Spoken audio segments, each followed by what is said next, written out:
31절. 어째서 예수님이나 것이 선지자나 그 사람들이 동네에서 배척을 당할까요?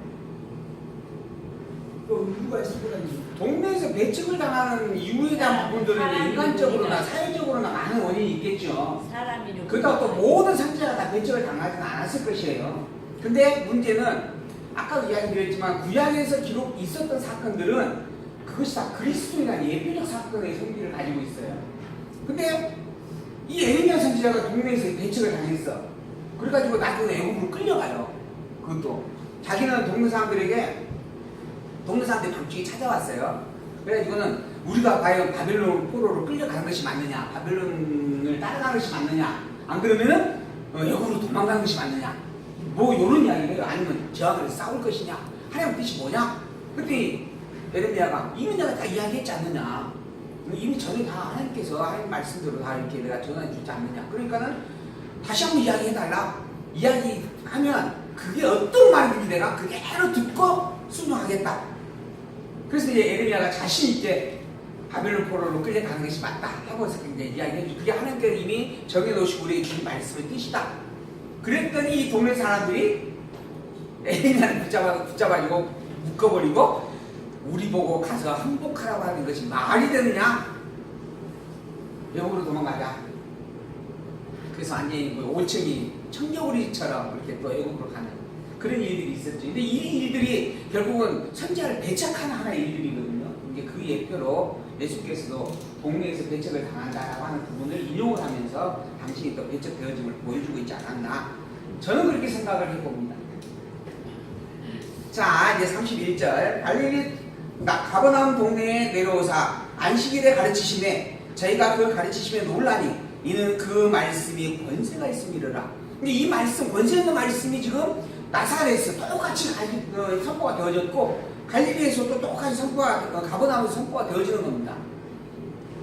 근데 나사렛에서는 그렇게 배척을 당하였고 또한 더불어 갈릴리에서는, 아니 가버나움에서는 하나님의 권세 있는 말씀이라 하면서 너무나 놀랐다라고 그렇게 이야기하는 거죠. 자, 회당에 더러운 귀신 들린 사람이 있었어요. 그가 크게 소리질러 이야기합니다. 아, 나사렛 예수여, 우리가 당신과 무슨 상관이 있나이까? 우리를 멸하러 왔나이까? 나는 당신이 누구인 줄 아오니 하나님의 거룩한 자니이다. 귀신 들린 자가 이렇게 외치는 거예요. 당신은 하나님의 거룩한 자라고 하는 걸 나는 너무 분명히 알고 있습니다. 그러자 예수께서 꾸짖어 가라사대 잠잠하고 그 사람에서 나오라 하시니 귀신이 그 사람을 무리 중에 넘어뜨리고 나오되 그 사람은 상하지 아니한지라. 다 놀라 서로 말하여 가로되 이 어떤 말씀인고 그 권세와 능력으로 더러운 귀신을 명하며 나가는도다. 놀랍다는 거예요. 이렇게 이 귀신을 내어쫓을 수 있는 권세가 하나님의 권세인데, 하나님만이 행할 수 있는 권세인데 그런 권세를 예수님께서 지금 행하고 있다라고 하는 거죠. 이에 예수의 소문이 그 근처 사방으로 싹 퍼져나가게 되어집니다. 예수님은 하나님의 능력과 권세를 가진 하나님 보내 하나님의 아들이 말이 틀림없다라고 하는 거죠. 그 증거가 바로 이런 놀라운 표적의 행함이 있었다라고 하는 겁니다. 그것만이 아니에요. 또 예수께서 일어나 회당에서 나가서 시몬의 집에 들어가시니 시몬의 장모가, 이 시몬은 베드로예요.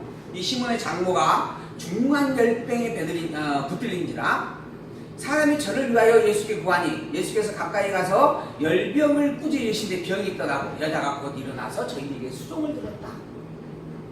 이 장모가 열병이 들어가지고 꼼짝도 할 수 없는 상태였습니다. 그런데 예수님께서 그 열병이 들어있는 장모를 보자마자 열병을 꾸짖었어요. 그리고 열병이 나가자 장모가 깨끗하게 치유가 되어집니다. 그리고 수종을 들은 상태가 되어졌다고 하는 거죠. 이것도 놀라운 일입니다. 아무것도 할 수 없는, 꼼짝달싹 할 수 없는 그러한 환자가 병에서 나음을 받았다고 하는 것이죠. 또 이것만이 아니에요. 해질적에 각색병으로 앓는 자 있는 사람들이 다 병인을 데리고, 그 병 환자를 데리고 나오면 예수께서 일일이 그 위에 손을 얹으사 고치시니 여러 사람에게서 귀신이 나가고 소리질러 가로되 당신은 하나님의 아들이니이다. 이 귀신들은 너무 분명히 알아요. 그것도 여러 귀신들이에요. 여러 사람에게서 지금 다 가까이 귀신이 나가니까. 그러면서 계속 이야기하는 거예요. 당신은 하나님의 아들이다. 그래야 예수께서 꾸짖으사 저희의 말함을 허락지 아니하시니 이는 자기를 그리스도인 줄 알미니라. 자기를 그리스도인 줄 아는데 그걸 꾸짖는 거예요. 귀신이기 때문에 그런 거예요. 귀신이 지금 이야기하고 있는 것이기 때문에 그런 겁니다.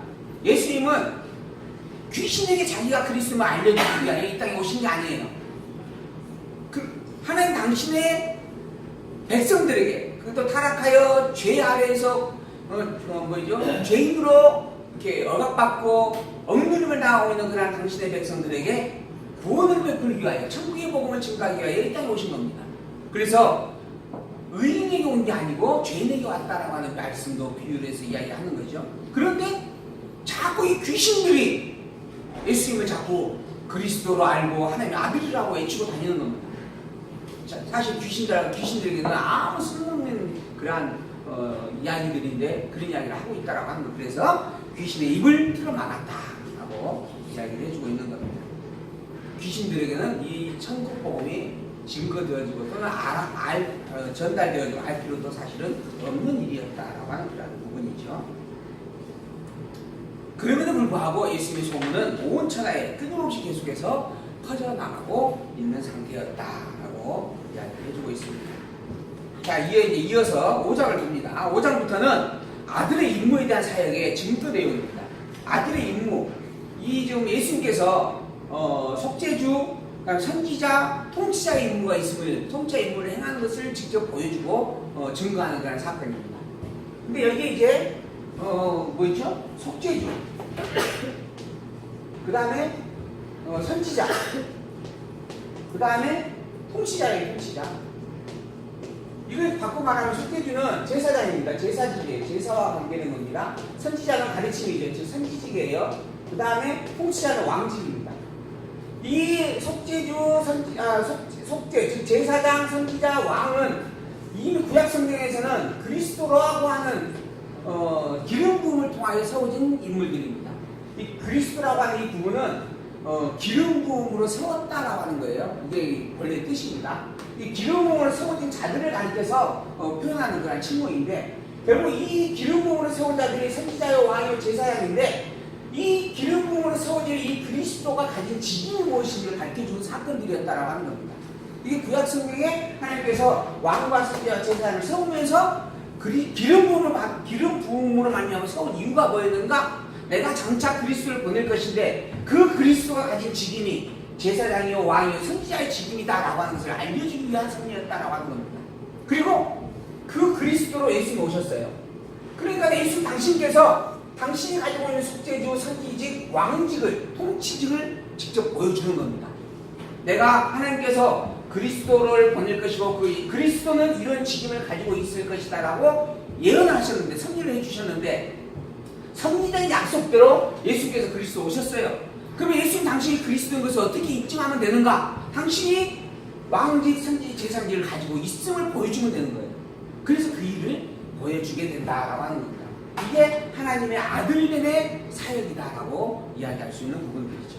이 속죄주의 임무에 대한 사역이 5장에서 6장 11절, 선지자 임무에 대한 사역이 6장 12절에서 7장, 그리고 통치자 임무에 대한 증거의 사역이 8장에서 9장 17절까지 기록이 되어져 갑니다.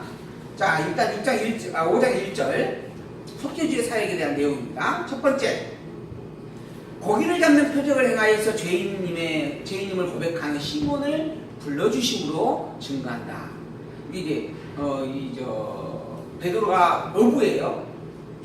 그리고 고기를 잡는 일에 있어서는 그 누구와도 확실한 지식을 가지고 있는 사람일 겁니다. 그런데 고기를 밤새도록 잡았는데 고기를 한 마리도 못 잡았습니다. 그때 예수님께서 그곳을 지나가다가 베드로에게 이야기하죠. 그곳에서 떠나서 다른 곳으로 옮겨서 그곳을 해보아라 하는 겁니다. 그러면 고기가 잡힐 것이다 하는 거죠. 근데 고기가 실제로 내 경험상 그곳은 더 안 잡힐 것입니다. 그러나 내가 해보겠습니다 하고 하는 거죠. 했더니 고기가 어마어마하게 잡힙니다. 그래서 혼자 알지 못하여서 옆에 있는 배를 불러다가 그 배까지 함께 채웠다라고 그렇게 이제 기록이 되어지는 사건입니다. 그런데 그런 사건을 통해서 베드로가 뭐라 하냐면, 나와서 이 놀라운 기적을 내가 보아서 참으로도 기쁘고 즐겁습니다 하는 게 아니에요. 내가 죄인입니다 라고 이야기합니다.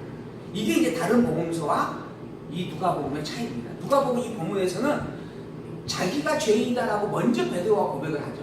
그런 죄인이라고 고백하는 베드로를 예수님께서 제자로 불러서 옵니다. 왜 그러는가? 속죄주의 증거, 속죄주임을 보여주기 위한 증거로 행하신 사건이기 때문에 그런 겁니다. 누가는 이 사건을 예수님께서 속죄주를 보여주시는 증거의 사건이었다라고 하는 의미를 담고 기록을 해가는 거죠. 근데 이 일이 실제 그 당시에 있었던 사실에 근거한 이야기들이다라고 하는 거죠.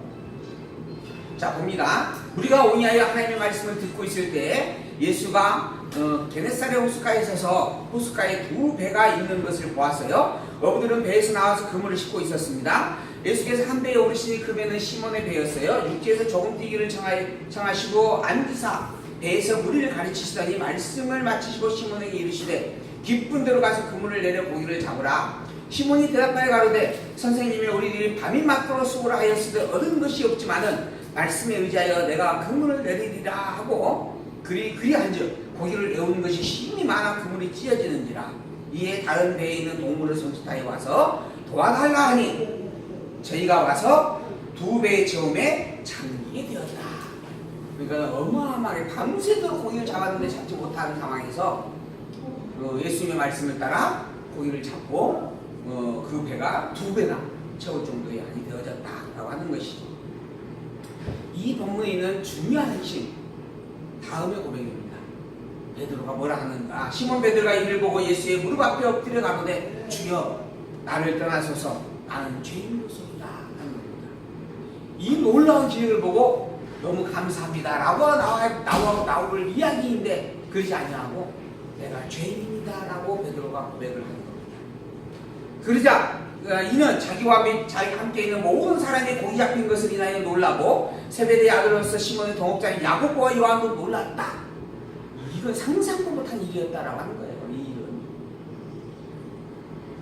그런데 상상도 못할 일이었고 더구나 어마어마한 고기를 잡았으니 여우로서 얼마나 기쁜 일이겠어요. 근데 그걸 기쁨으로 표현하는 게 아니라 하나님의 말씀을 가르치는 그 말씀, 자기가 얼마 전에 들었던 그물 이렇게 고치면서 들었던 예수님의 말씀을 빗대어 보면서 예수님은 선지자가 틀림없고 더불어 내가 죄인이구나 라고 하는 것을 깨닫고 고백했다라고 하는 겁니다. 그러자 예수께서 시몬에게 이르되 가라사대 무서워 말라 이제부터는 내가 사람을 취하리라 너로 하여금 사람을 낚는 업으로 삼겠다라고 말씀해 주는 거죠. 저희가 베드로를 육지에 대고 모든 것을 버려두고 예수를 쫓았다 하는 겁니다. 다른 복음서에서는 이 고기가 이렇게 만성이 되어졌다라고 하는 게 아니고 배에서 일하고 있는데 베드로야 나 따라오너라. 그렇죠. 그러니까 베드로가 그물을 버리고 배를 버리고 쫓았다. 조금 지나다가 자기의 아버지와 함께하고 있는 요셉과 아니죠 누구죠? 야고보와 요한 그들에게도 나 따라오너라 하니까 아버지까지 버리고 쫓아왔다. 이렇게 되어 있죠. 근데 본문에서는 고기도 많이 잡게 해주었는데도 불구하고 죄인이라고 고백하는 그들이었고 그런 그들을 불렀다. 그래서 이제 너희들로 하여금 사람을 낚는 업, 즉 내 증인을 삼겠다라고 이야기하면서 따라갔다라고 하는 거죠. 그러니까 결국은 마태복음, 마가복음, 누가복음에 기록되어져 있는 같은 사건들도 그 사건을 기록한 기록자의 의도가 다르게 되어져 있는 것이 너무 분명한 거죠. 이걸 하나로 묶어버리겠다고 한다면 그러면 이거는 너무 성경에 기록된 본질을 잃어버리는 일일 수밖에 없다라고 하는 것입니다. 또 어떤 사람은 그 이야기 하더라고요. 말씀에 의지하여 지금 물고기 그물을 내렸어요. 그래가지고 어마어마한 고기를 잡았잖아요. 이처럼 말씀에 의지하여 무조건 믿고 순종하라. 그러면 복 받는다 하는 겁니다. 사실 이 본문은 말씀을 믿고 무조건 순종해서 고기 잡는 것이 목적이 아니에요. 내가 죄인임을 고백하는 베드로의 고백과 더불어 그런 베드로를 불러서 제자로 삼았다라고 하는 예수님. 그래서 예수님 당시 속죄주임을 드러내고 그 속죄주로서 예수님이 베드로를 이제 자기의 증인으로 삼아가겠다라고 하는 것을 증거하고 있는 그런 의도의 말씀이다. 이게 이 본문과 본문이 담고 있는 말하고 있는 내용이다라고 하는 거죠. 그래서 이제 말씀에 의지하여 산다라고 하는 것이 잘못된 것은 아닌데 그러나 이 본문을 인용하면서 그렇게 표현하는 것은 그렇게 가르치는 것은 사실 잘못된 이야기일 수밖에 없는 거죠. 또 예수께서 한 동네에 계실 때 온몸에 문득병 들린 사람이 있어서 예수를 보고 엎드려 구하여 가로되 주여 원하시면 나를 깨끗게 하실 수 있나이다. 이제 소문을 들었어요. 그래서 예수님을 찾아왔어요. 그리고 원하시면 나를 깨끗게 하실 수 있나이다 라고 말씀을 하는 거죠.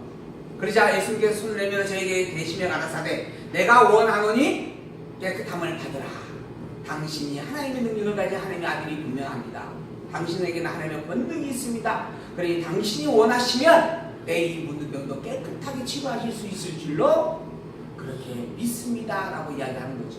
그러니까 말 그대로 맞다. 내가 원하노니 너 문득병에서 깨끗함을 받으라 확인을 해줍니다. 아니야 다를까? 문득병이 그를 떠나 깨끗하게 되어졌거든요. 너무너무 놀라운 일이죠. 여기 이 핵심적 가난을 찾으라고 한다면 이 본문에서 뭘까요? 원하거든요. 원하. 내가 원하는 대로 명함으로 되어진다라고 하는 거예요.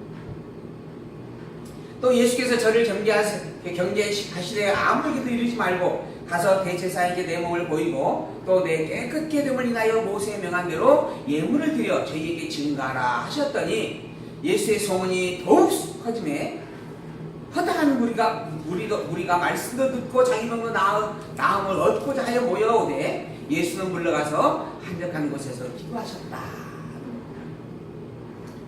예수님께서 이 문득병 나은 자에게 너 아무에게도 말하지 말고 제사장에게 너희 몸을 보여라 이야기했습니다. 근데 마가복음에 보게 되어지면 문득병자가 예수님의 말씀을 어기고 냅다 달려가가지고 온 동네에다가 나병 나왔다고 소문을 했어요. 그 일로 인하여서 예수님께서 대놓고 다니지 못하고 결국은 한적한 곳에서 기도하셨다 이렇게 되어 있잖아요. 근데 그래서 이제 그 본문에서는 이 문득병자가 예수님의 말씀을 거역한 것으로 기록이 되어집니다. 근데 여기 본문에서는 그런 내용이 없어요. 주여 뭐라고 그랬어요? 예물을 드려 증거하라 그 말씀하는 거예요. 그리고 난 다음에 그럼에도 불구하고 예수에 대한 소문이 온 땅에 두루 퍼지게 되어졌다라고 하는 그런 이야기. 그러니까 마가와 누가에 대한 또 기록의 내용이 조금 차이가 있는 것이죠. 마가복음에서는 그게 말하지 말라 했음에도 불구하고 도저히 입을 닫을 수 없는 만큼 놀라운 일을 경험했다 이런 의미의 강조를 두고 마가가 쓴 것이죠. 그 누가는 예수님의 어떤 그 말씀대로 본문에 보게 되어지면 제사장에 나아가서 공개적으로 보여주고 그리고 온 천하에 그것이 공개적으로 증거되어졌다 이런 의미에서도 확인되어지는 실제 사건이라는 부분을 강조하는 그런 의미의 내용으로도 기록되어졌다 이렇게 이야기할 수 있는 부분입니다. 그렇다고 해서 그 내용이 말하고자 하는 본질이 다른가? 본질은 다르지 않습니다. 어떤 표현의 방식으로 말하고 있던 그 내용은 뭐냐면 주제도 뭐냐면 예수님은 하나님의 아들이 틀림없다라고 하는 거예요. 예수님은 하나님이 보낸 하나님의 아들 그리스도가 분명하다 이 말을 해주고자 마가복음도 기록되어졌고 누가복음도 기록되어져 있는 것이다 라고 하는 거죠. 더불어 또 한 가지 본문은 뭐라고 했냐면 예수님을 찾아오는 이들이 병고침뿐만 아니라 예수님께서 증거하는 말씀도 듣고자 해 나왔다 라고 이야기합니다. 마가복음에서는 병고침을 위하여서만 모여졌다 이런 의미의 내용으로 기록되어 있어요. 근데 지금 이 본문은 병고침뿐만 아니라 그의 가르치는 말씀도 듣고자 합니다 라고 분명하게 함께 이야기하죠. 우리가 말씀도 듣고 자기 병도 나음을 얻고자 해 나왔다 라고 하는 거죠. 이렇게 조금씩 내용의 차이가 있습니다. 17절 하루는 가르치실 때 갈릴리 각촌과 유대와 예루살렘에서 나온 바리새인과 교법사들이 앉았는데 병을 고치는 주의 능력이 예수와 함께 하고 있었어요. 예수님께서 계속 병자를 고쳐주고 있었다라고 하는 겁니다. 한 중풍병자를 자기들이 침상에 메고 와서 예수 앞에 들여놓고자 하였으나 무리 때문에 메고 들어갈 길을 얻지 못하였어요. 그래서 지붕으로 올라가 기와를 벗고 병자를 침상채 무리 가운데로 예수님 앞에 달아내렸다라고 하는 거죠. 예수께서 저희 믿음을 보시고 이르시되 이 사람아 내 죄 사함을 받았느니라 하시니 서기관과 바리새인들이 의논하여 가로되 이 상담한 말을 하는 자가 누구뇨? 이 신성모독을 하는 말을 하는 자가 누구냐 하는 거지. 오직 하나님 외에 누가 너희 죄 사할 자가 있느냐? 이 죄의 사함은 오직 하나님만이 행할 수 있는 능력이다 라고 하는 겁니다. 이 본문에 있어서의 핵심적 요절을 혹시 핵심적 단어 하나 찾는다면 무엇일까? 네 사람이 협심을 하여서 지금까지 듣고 문둥병자를 내렸다라는 것을 포인트로 삼을 수 있는 내용인가? 본문에서 저는 저에게 찾으라고 그런다 한다면 내 죄 사함을 받았느니라는 이 말씀이다 라고 이야기할 수 있다. 왜 그래요? 지금 이 본문의 요지가 어디에 속해 있냐면 속죄주의 표적으로서의 행함이 일이다 라고 하는 주제 안에 들어져 있는 본문인 거죠. 그러니까는 그 전제되어지는 그 앞에 대주제가 있고 소주제가 있고 그 주제에 맞추어서 지금 누가가 그 내용들을 기록을 해가고 있다라고 하는 거예요. 그러니까 이 본문을 보면서 믿고 복받자 이렇게 말하면 안 돼요. 왜 이런 일을 행하셨는가? 왜 이 내용이 이 본문에 기록되는가? 예수님이 속죄주를 보여주기 위한 것이구나 라고 하는 겁니다. 고기를 많이 잡았다 이게 중요한 게 아니에요. 왜 고기를 많이 잡게 하셨는가? 예수님이 속죄주를 보여주기 위한 거예요. 그럼 속죄주라고 하는 증거가 어디 있느냐? 내가 죄인입니다 라고 베드로가 먼저 고백했다. 그렇게 기록을 하고 있는 겁니다. 그리고 난 다음에 이제 예수께서 그 의논하는 것을 보시고 아시고 대답하여 가라사대 너희 마음에 무슨 의논을 하느냐? 내 죄사함을 받았느니라는 말과 일어나 걸어가라는 말이 어느 것이 쉽겠느냐? 우리가 이 앞전에도 생각해 봤던 내용이죠. 그러나 인자가 땅에서 죄를 사하는 권세가 있는 줄을 너희로 알게 하리라. 죄를 사했다라고 하는 것이 참으로 어려운 말인데 인자가 즉 내가 죄를 사는 권세가 있음을 너희에게 보여주게 한 것이다. 내가 이 죄 사는 권세가 있다라고 하는 말은 있다라고 하는 것이 확증이 된다라고 하는 것은 곧 내가 누구다? 하나님이다. 너희들이 말하는 것처럼 하나님 외에는 누가 너희 죄를 사하겠느냐라고 말하는 것처럼 맞다. 내가 하나님이니까 지금 죄를 사고 있는 것이다 라고 말하고자 하는 일이었다라고 하는 겁니다. 그래서 그 증거로 중풍병자로 하여금 자기의 침상을 들고 걸어가도록 명하게 되어지죠. 인자가 땅에서 죄를 사하는 권세가 있는 줄 너희로 알게 하리라 하시고 중풍병자에게 말씀하시되 내가 내게 이르노니 일어나 내 침상을 가지고 집으로 가라 하시매 그 사람이 저희 앞에서 곧 일어나 누웠던 것을 가지고 하나님께 영광을 돌리며 자기 집으로 돌아가니 모든 사람이 놀라 하나님께 영광을 돌리며 심히 두려워하여 가로되 오늘날 우리가 기이한 일을 보았도다. 참으로 놀라운 일을 보았도다. 하나님의 놀라운 권세의 능력을 우리가 눈으로 직접 보았도다. 쉽게 말하면 우리가 하나님을 보았구나 라고 말을 하는 겁니다. 그리고 난 다음에 이제 27절에 있는 말씀 봅니다. 그 후에 나가사 레이라는 세리가 세관에 앉아있는 것을 보시고 나를 쫓으라 또 명합니다. 이 레이라고 하는 사람이 있는데 이 레이라고 하는 사람 나중에 보게 되 다른 복음서를 보면 마태라고 하는 사람이에요. 이 레이 마태입니다. 근데 그의 직분이 그의 직업이 세리였습니다.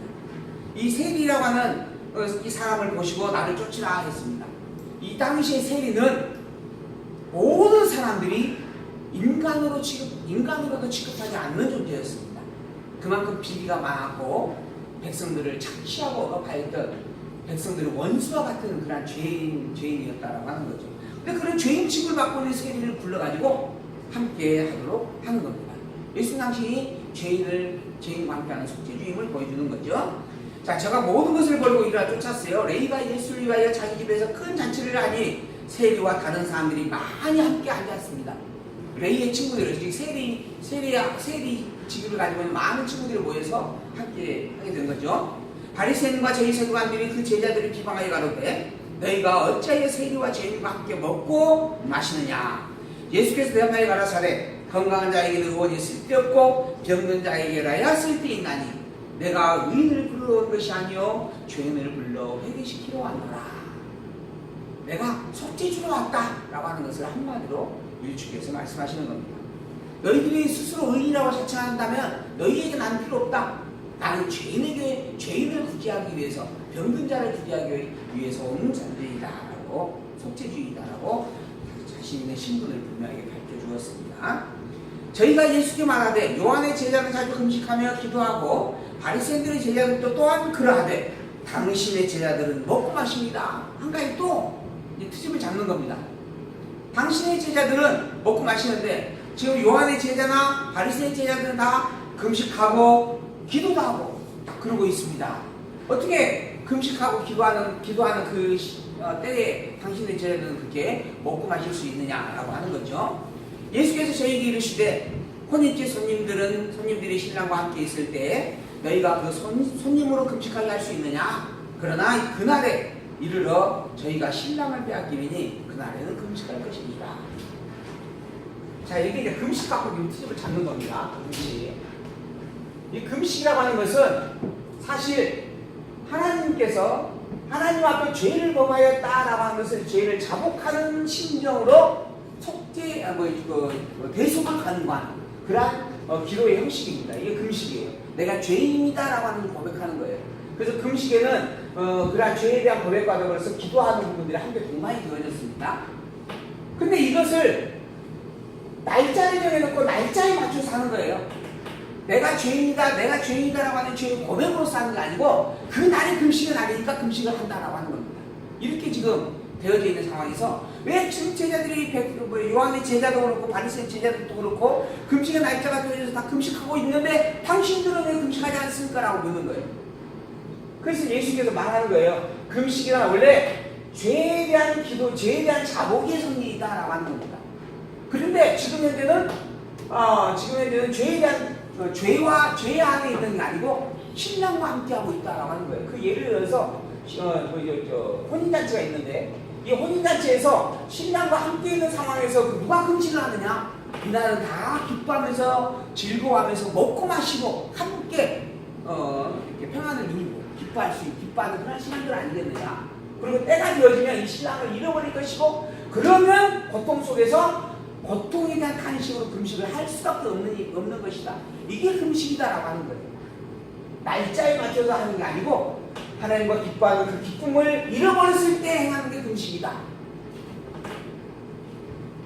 그렇게 예수께서 참 금식을 가르쳐 주는 겁니다.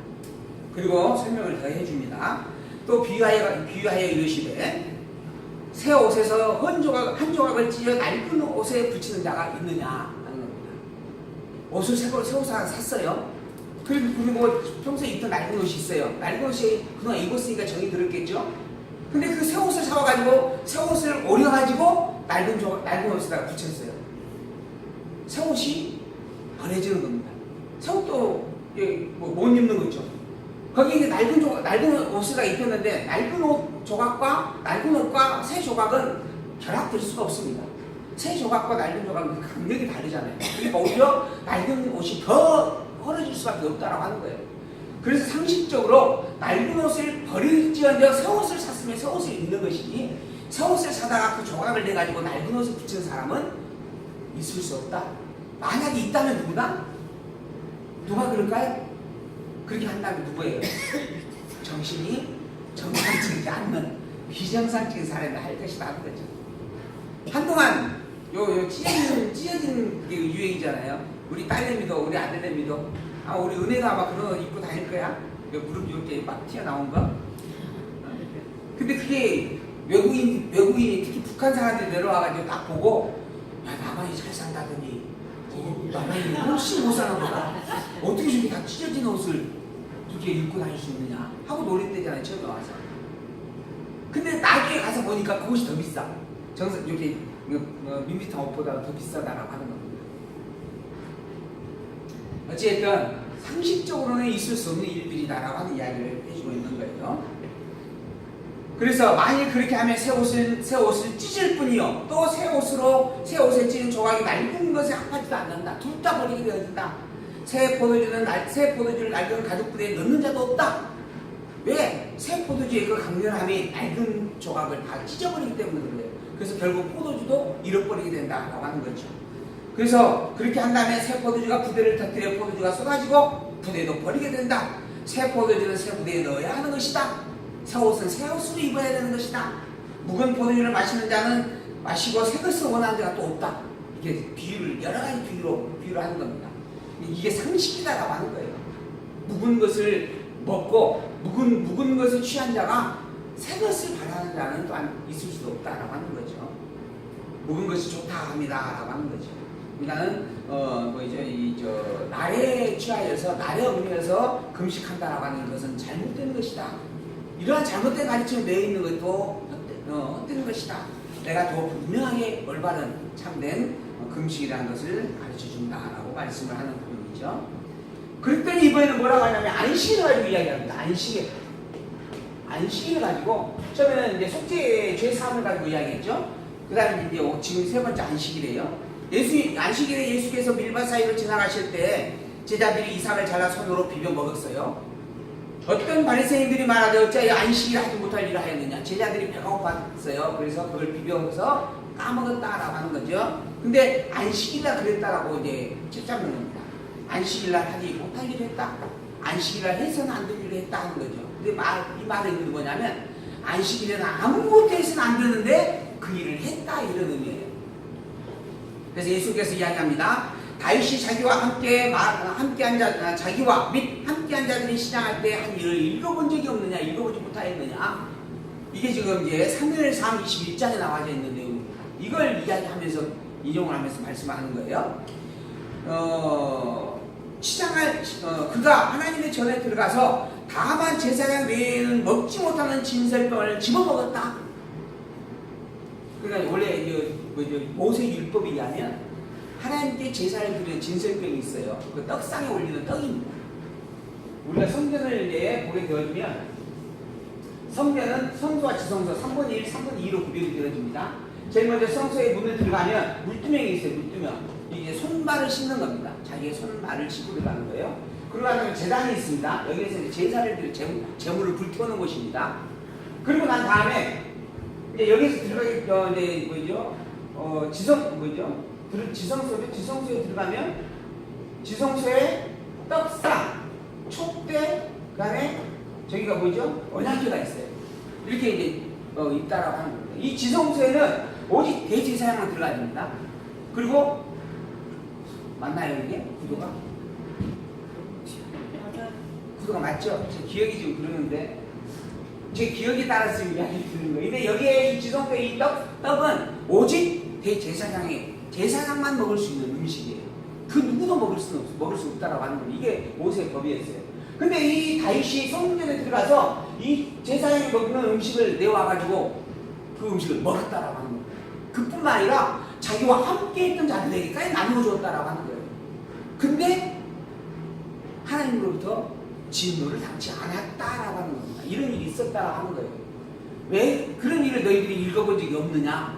왜 그랬냐라고 하는 것을 이제 살펴보면 이 성소 안에서 일어난 일이었기 때문에 그렇다라고 하는 겁니다. 성소 안에서 하나님의 율법을 어기는 일이지만 성소 안에서 일어난 일이기 때문에 하나님께서 그것을 율법을 어겼다라고 말하지 않았다라는 거예요. 저주하지 않고 책망하지 않았다라고 하는 겁니다. 이러한 것처럼 지금 이제 안식이라고 하는 것에 대해서 너희들이 책망을 하고 있는데 이 안식이 진짜 주인이 누구다?